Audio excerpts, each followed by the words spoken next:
Hi everyone, welcome again to the Inside Job podcast. My name is A and I'm a transformational life coach. So how are you guys?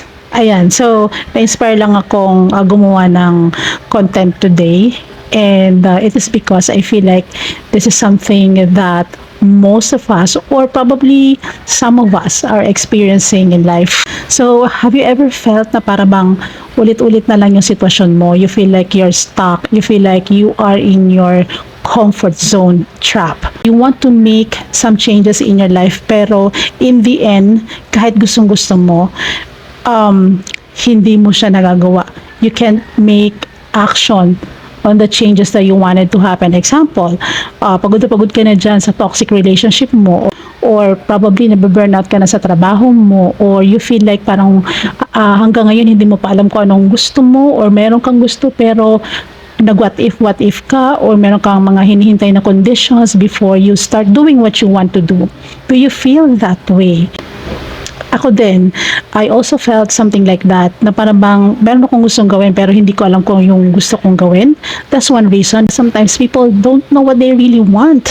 So let's take a moment and talk about how we can actually make changes sa life natin and we don't feel like kailangan natin siyang i-delay because we're looking for something na mangyari muna before natin gawin yung gusto natin.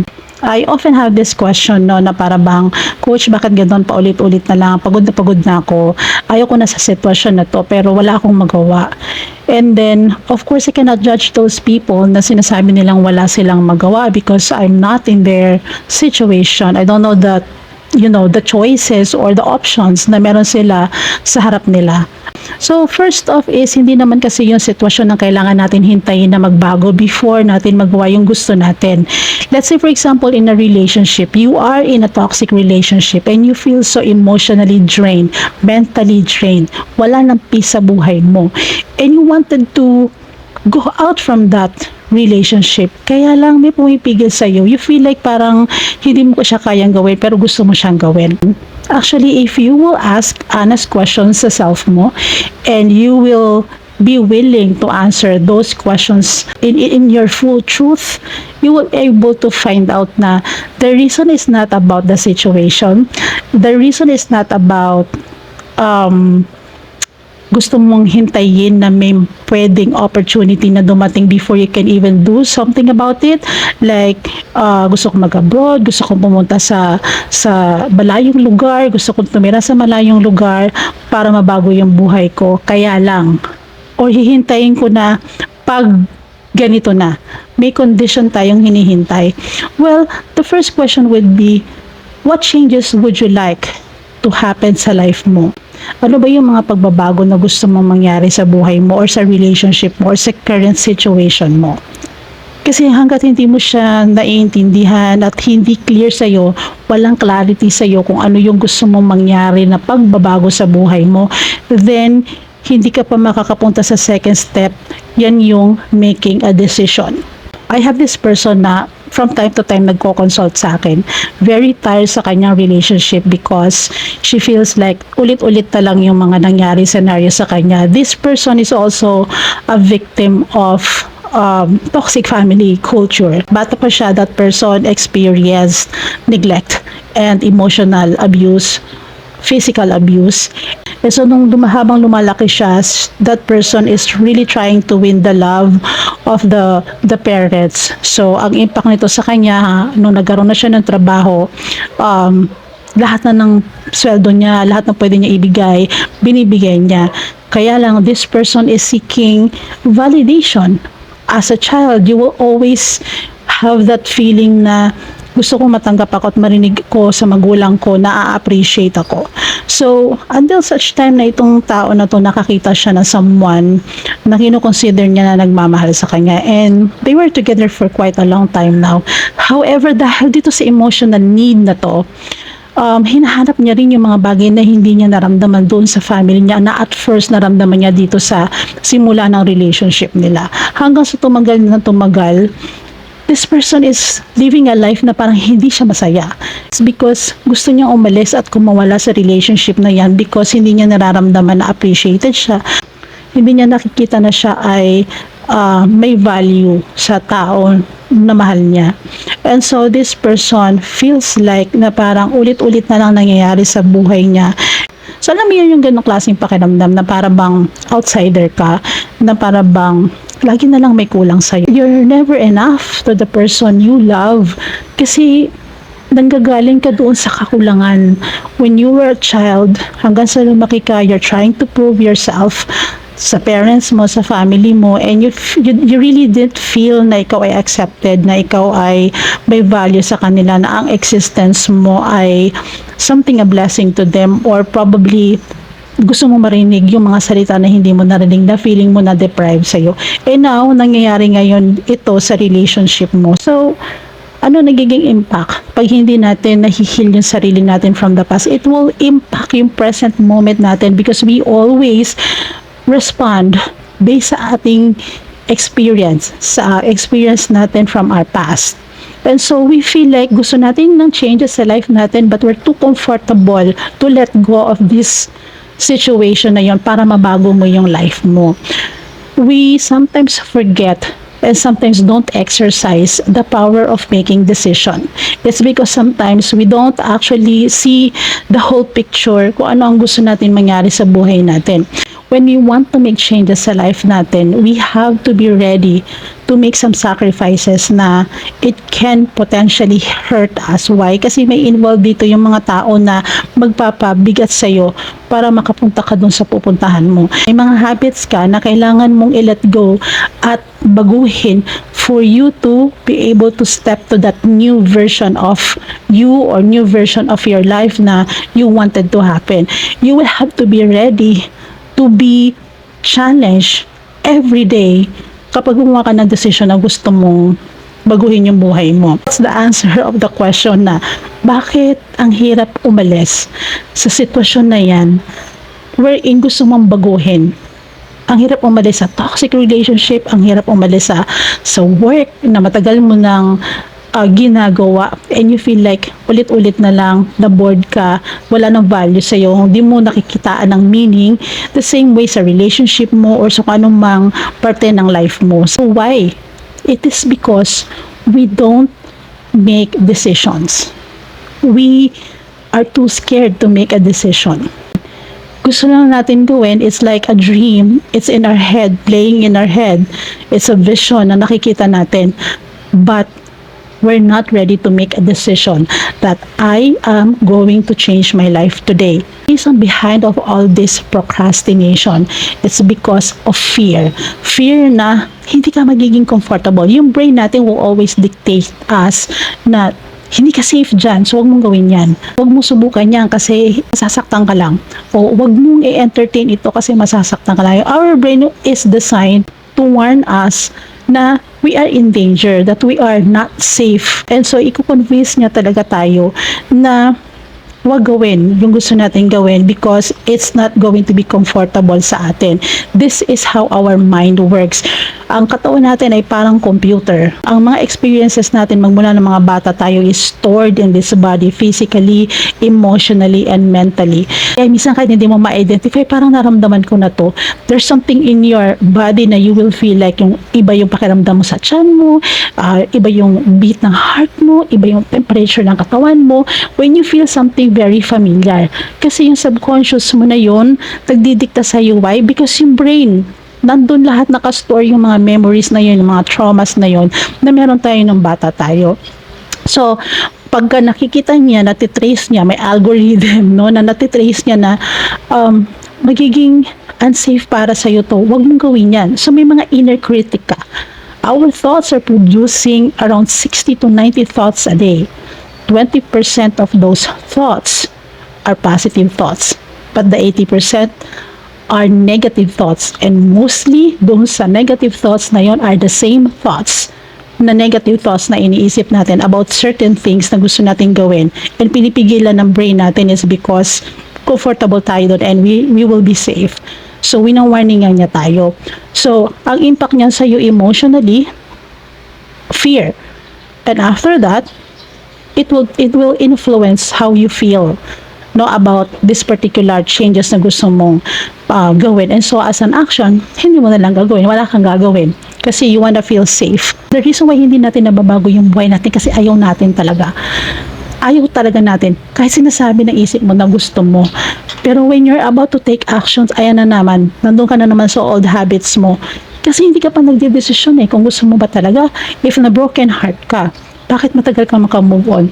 Kasi naglilinger ka pa doon sa memories nyo, yung mga what if mo, yung sana mo. Diba? You still try to remember yung mga magaganda nangyari sa inyo and you keep on crying kasi hindi na uli mangyayari yun with the same person. And so you're still holding on to those memories instead of you making a decision that it has to stop. I have to move on. Tanggapin ko na nangyari sa akin to.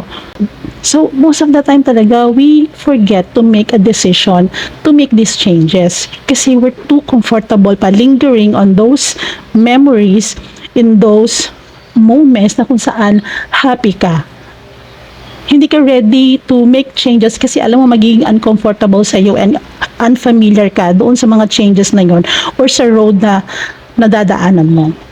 Another reason bakit ang hirap-hirap gumawa ng decision na paninindigan mo yung decision na yon is because natatakot ka na mag-fail ka at natatakot ka na hindi ka capable na gawin yung changes na yon or yung action na yon at natatakot ka rin minsan na baka mag-succeed ka and then mataas ang expectation sa iyo ng mga tao. Madami kang fear.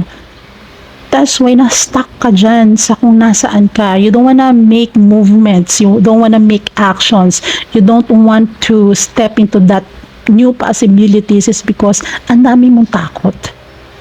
So, nahihinder yung growth mo, nahihinder at nadidelay yung happiness mo. May it be sa relationship, may it be sa career, may it be sa business mo, sa mga dreams mo, yung mga little things na gusto mo sanang gawin pero hindi mo nagagawa because may mga fear ka. Example lang, sa mga mommies na katulad ko, when you go to the mall, alam na natin yung needs versus wants. But there are times talaga we really deprive ourselves. Kasi iniisip natin, para dito tong budget na to and all that. And then, may nakita kang isang magandang bagay. Not necessarily na expensive, but you really wanted to buy. No, gusto mo makuha na yun, pero sabi mo, next time na lang kapag may extra pa ako. Pero kaya mo pa naman siyang bilhin. Kaya lang hino-hold back mo yung sarili mong gawin na yun. It's because may pinaglalaanan ka and you feel like hindi mo deserve pa ngayon or you feel like hindi mo tamang gawin ngayon. So pag umuwi ka ngayon sa bahay, napapansin mo, iniisip mo pa rin at sinasabi mo sana binili ko yon. And then later on, hindi mo na nabili. Those things, mga simple things na dinideprive mo yung sarili mo is because you believe that you can't. You keep telling yourself that you can't. That you actually can do it. Pero pinipigilan mo yung sarili mo because of those maraming because. So, ito yung tinatawag na self-sabotage. Yung pakiramdam mo na you're not worthy or you don't deserve it. Kaya, saka na lang kapag deserve ko na. Saka na lang kapag able na ako. Well, in fact, you can. Pwede mong gawa ng paraan para makuha mo yun at mabili mo yun para sa sarili mo. Kasi, padalas, ginagawa mo siya, naging habit mo na kapag meron ka, dinidelay mo until such time na hindi mo na nabibigay sa self mo. Right? You deserve, we all deserve, mommies man, single ka man, kahit sino sa atin, we deserve something that would make us feel good about ourselves. Madalas natin itong kinakaligtaan kasi inuuna natin yung mga bagay na nasa paligid natin. Hindi ko sinasabi na masama unahin ang obligasyon, pero hindi rin maganda na dinideprive mo palagi ang sarili mo. So itong mga little practices na to can be a pattern of that behavior na kahit sa mga bagay na kailangan mong gawa na decision which is life impacting sa'yo, hindi mo nagagawa because you're able to practice these kind of behaviors na hino-hold back mo yung sarili mo. Dahil ang dami mong pinaniniwalaan or mga negative beliefs na or disempowering beliefs na pinaniniwalaan mo about yourself. And so, that change na you wanna happen in your life, nadidelay siya. And some of us, I'm happy for some of you na nagagawa niyo yung changes na yan. I'm seeing a lot of good stories, especially in TikTok. Minsan nagbababad ako dyan ng mga 30 minutes, nanonood ako ng mga true stories ng mga influencers who really made it big and nabago yung buhay nila because they go for it. No, kahit nahihirapan sila sa umpisa, they go for it. And so, what happens now? Diba, they're very successful. And a lot of people, na known people, hindi sila narating yung success na yun kung hindi nila sinubukan, kung hindi sila nag-decide na gawin yung gusto nila. So I wanna ask questions sa mga nanonood ngayon. If you're watching this video and you're experiencing, that feeling of being stuck sa current situation mo, kahit na alam mo na gusto mong mabago yung sitwasyon mo. My question to you is, what's holding you back? Are those desire clear sa'yo? And for you to be able to answer that, you have to ask yourself, why you want to make that change in your life? The why muna. Sabi nga ni Simon Sinek, start with the why. Why? Why mo siya gusto? Why gusto mo ng changes? Why gusto mo baguhin yung current situation mo? And then make a decision. You have to make conscious decision. Bakit may word no conscious? Kasi sometimes, nagiging autopilot tayo.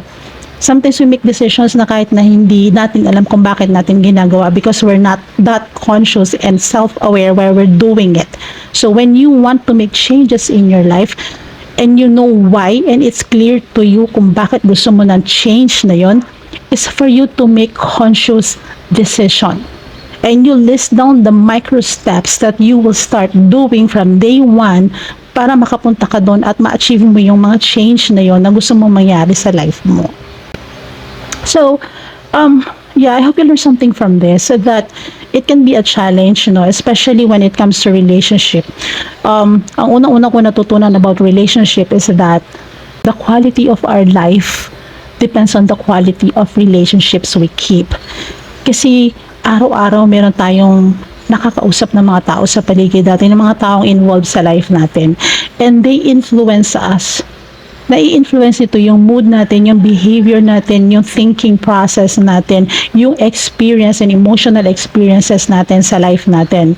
So if you're keeping those people na toxic sa life mo, what can you imagine your future would be kapag kasama mo pa rin sila?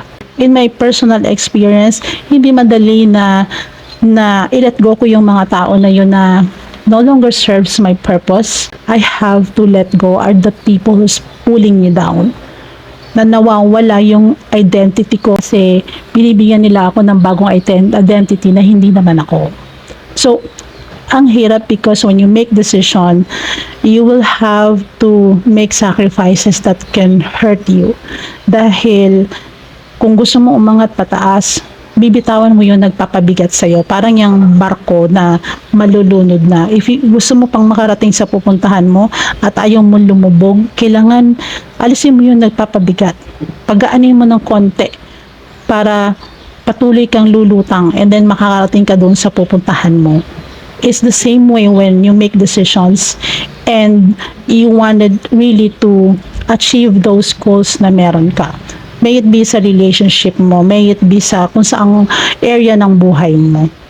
So, what's the impact? What's the impact if you keep delaying making a decision? If you don't see clearly what it is truly that you want in life, you will see yourself in the next few years in that same situation, and you will always be bugged with that feeling na ito pa rin yung nararamdaman ko. And later on, you become so lost na parang feeling mo, hindi ko na alam kung anong gusto ko sa life ko. Hindi ko na naiintindihan yung self ko because there's no clarity. Walang clarity sa iyo yung life mo, yung gusto mong gawin. Minsan siguro nasanay tayo, nadiktahan na lang tayo. Minsan siguro nasasanay na lang tayo na, okay, sunod ka sa agos, kung saan yung hangin doon ka susunod, para kang kawayan. So, we have to make conscious decision and conscious effort then if we want to make changes sa life natin. So, the year is about to end. The year is about to end. We will again be inspired as culturally practice, no? That every start of year, parang we feel like we have to renew and make resolution. Actually, we don't have to wait for that. We don't have to wait for New Year to make resolution and make some changes sa life natin, because right now you can make a decision to make changes sa life mo if there are part ng buhay mo ang gusto mong baguhin. Ang unang-una mo lang gagawin is that you identify which area of your life you wanted to change. Second is ask yourself, why do you want to change it? Ano talaga yung reason mo? What's your heart telling you about the reason why you want to make changes? Ano yung totoo mo? Ano yung truth mo?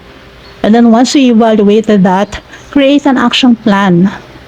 Kaya ano yung una kong gagawin pagising ko sa umaga so I can start, towards that goal ng mga changes na gusto kong gawin. May it be self-improvement, could be dieting, could be making yourself healthier. It can be gaining new skills. It can be changing career, changing job. It can be doing something new. It can be traveling. It can be anything, right? So you don't focus on the situation around you, but you focus on what you will do. We don't focus on the things that is out of our control. Doon tayo sa things that we can do something and act on it and be able to carry on the task. And then track your progress. So write in your journal, ano yung specific na goal mo? Ano yung specific na changes na gusto mo can be behavior, diba? So, isulat mo. And then, day 1, ano yung ginawa mo? Ano yung na-accomplish mo? And then, ano yung naging challenges mo? And then, ano yung magiging action plan mo na next time? Okay? So, you create that progress so you know where you are at sa goal mo. The only thing that sometimes could hinder us from becoming the best version of us are the thoughts that we entertain in our head. Yung mga critic voices natin na meron sa isip natin, sa mind natin, sometimes we focus on those negative things and it hinders us from progressing, from growing, from evolving. You have to engage in the positive energy that you have. And ikaw yung magpuproduce ng positive energy na yon. Okay, I have an ebook available in Kindle. It's also in Rocket PH. It's called Befriending Your Inner Critic. Sometimes those voices in our head can be, pag sinabi natin critic is parang negative yung sinasabi sa atin. But actually, we have to listen to those critical or critic voices sa head natin na nagsasabi sa atin na wag mong gawin yan. Why? Because it's giving us a hint na ito yung kinakatakutan mo kasi may reason behind that and you will know the answer kapag tinanong mo pa ang sarili mo with the right question. And commonly used questions pag gusto mong mag-RCA is yung 5 whys. I'm pretty sure that you know that. You ask yourself the why question. Ba't ako natatakot? Why am I feeling this way? Why am I scared? Why I feel anxious about the steps that I'm doing? Why am I feeling unsure? Diba? Why am I feeling this fear?